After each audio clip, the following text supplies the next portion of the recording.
He says that he asks simple question: how big is a star? Star is 100 million times the size of the Earth, but to us it looks very small, like a speck. But what? Rabbi Zino says a big Musar lesson.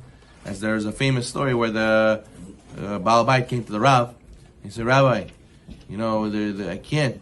Some Jews just tick me off. I can't stand it. So he says, listen, what do you do for a living? He said, I deal with diamonds. He says, show me the best diamonds you have.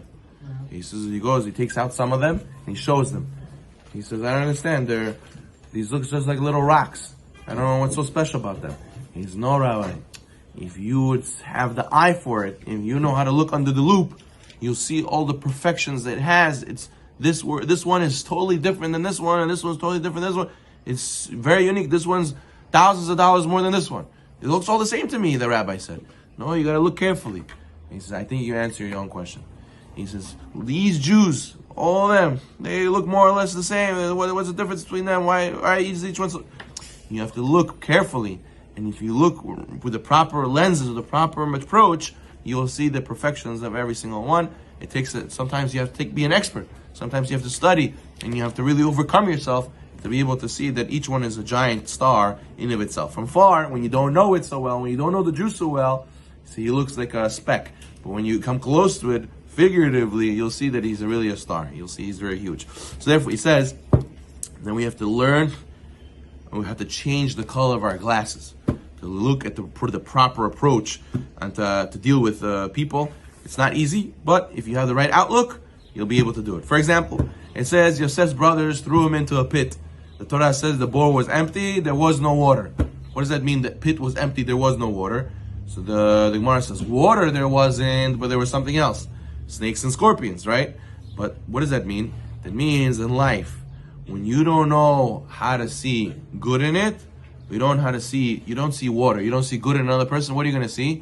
Obviously snakes and scorpions. There's going to be snakes and scorpions. So therefore, we have to find the good in everybody, or else, naturally, we're always going to focus on the negative. That's the natural way things work. So you have to be actively looking for others. It takes a fool, and even a fool can point out what's wrong. It takes someone chacham to point out what's good and what's right, and to focus, hey, why are you saying only the negative? I heard an unbelievable story yesterday. Somebody said that there was a person who went off the derech, and the rabbi said, why did you go off the derech? He says, listen, I was in the Holocaust, and I saw in the camps something big chilul Hashem. He said, what did you see? He said, there was a guy who had tefillin, and everybody in the camps came early in the morning, before the soldiers came, before the guards came. They used to go to this guy and borrow his tefillin to fulfill mitzvah of tefillin.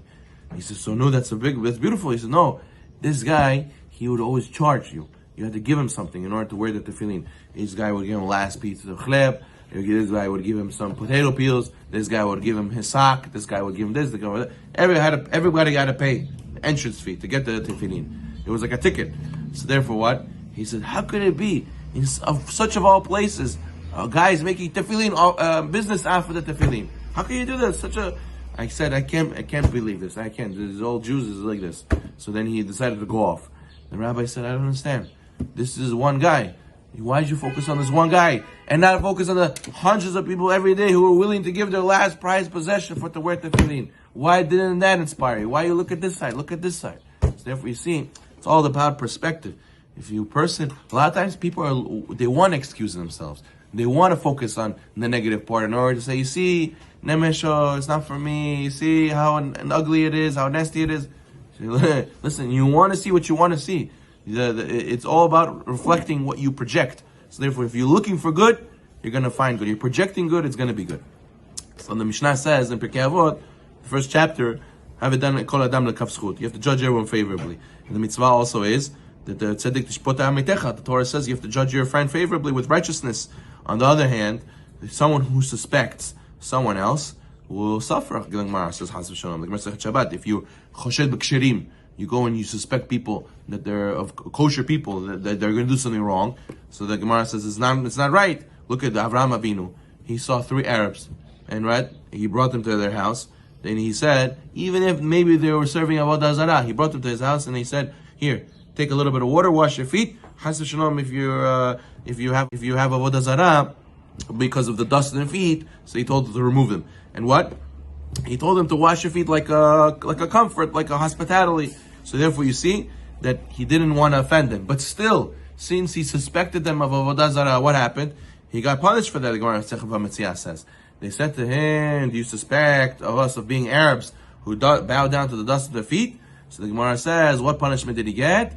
He ended up having, who was an Arab that he had? Ishmael. He was choshed on them, and the being, that's what he got.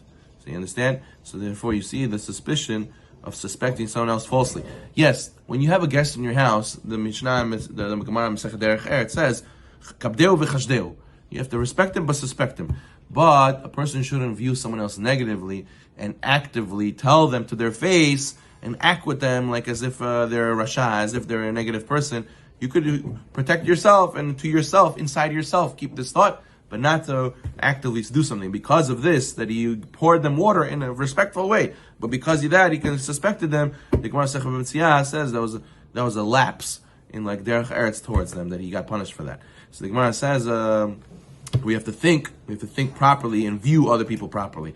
Now he brings a story over here that one lady woke up one morning and she was looking around. Her house was neat, but she went to look in the mirror and she realized that something was missing. She said, "Where's my ring?" She went to the jewelry box, it wasn't there. She went to the dresser, it wasn't there. She was looking everywhere.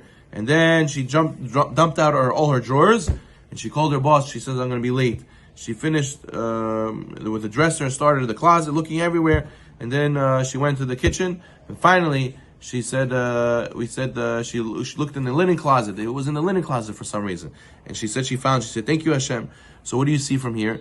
That a person a lot of times has to find the good in other people, has to be like this. I open this, nothing here. Open here, nothing here. Person has to search for the good in others. Once you finally do that, you'll be able to go and say, "Thank you, Hashem, I appreciate the person." So therefore, just like we remove the chametz, so too we have to search in ourselves and other people to see the good points. The Gemara Masechet Shabbat says a story about a simple laborer who did that. What did he do? He left his wife and children, and he hired himself out for 3 years to some millionaire in the south.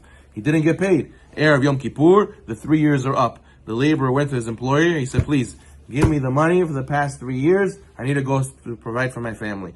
The millionaire said, "I'm sorry, I have no money." So you would think, what would you say? What a cheapo, unbelievable. 3 years I worked for you, you can't even give me parnasa. Erev Yom Kippur, you show your lying to my face? How dare you? And what? He didn't say that. He said, "Fine, you don't have money, give me produce, give me wheat." He says, "I don't have produce." So he said, "Give me land." He says, "I have no land." He says, "Give me livestock." "I have no livestock." "Give me pillows." "I don't have pillows." He said, "What is this? This guy has a wonderful house, beautiful things. He doesn't want to give me anything." So therefore, you know what? He didn't say any of that. What did he do? He took his belongings and he went home empty-handed. After the holiday, the employer took the wages, loaded 3 donkeys worth, food, drinks, delicacies, went to the guy's house, and he gave him all these things. So then afterwards, he said, "Listen, I'm sorry I told you I had no money, but listen, I'm bringing you everything now. But be honest with me. What did you think when I said to you I have no money? Honestly." He said, "Listen, I wanted to judge you negatively, but I held myself. And I said, maybe you spent all your money on some opportunity in business and you were very tight. Maybe something happened to you." And he said, "What about the animals? I told you I had no animals. Maybe you hired them all out. Maybe you already made commitments." He said, "What about the land? Maybe you rented out those lands." He kept judging favorably on every single thing. He said, "You should know." He kissed him on the forehead and he said, "You should know everything you said was true. I had a son who did not study Torah, and I wanted to make a promise to Hashem. I said all my belongings should belong to the temple. B'zchut, my son should be choser b'tshuva, and he should start learning Torah." Then he did, and then the rabbis annulled my vow. So after they annulled my vow, I was able to give you your wages. So you see that what? The Gemara says they praise this man who was able to judge favorably. Who was this man? The Gemara says he was Rabbi Kiva himself. So the zechut of the tzaddikim is to see the good in others. Baruch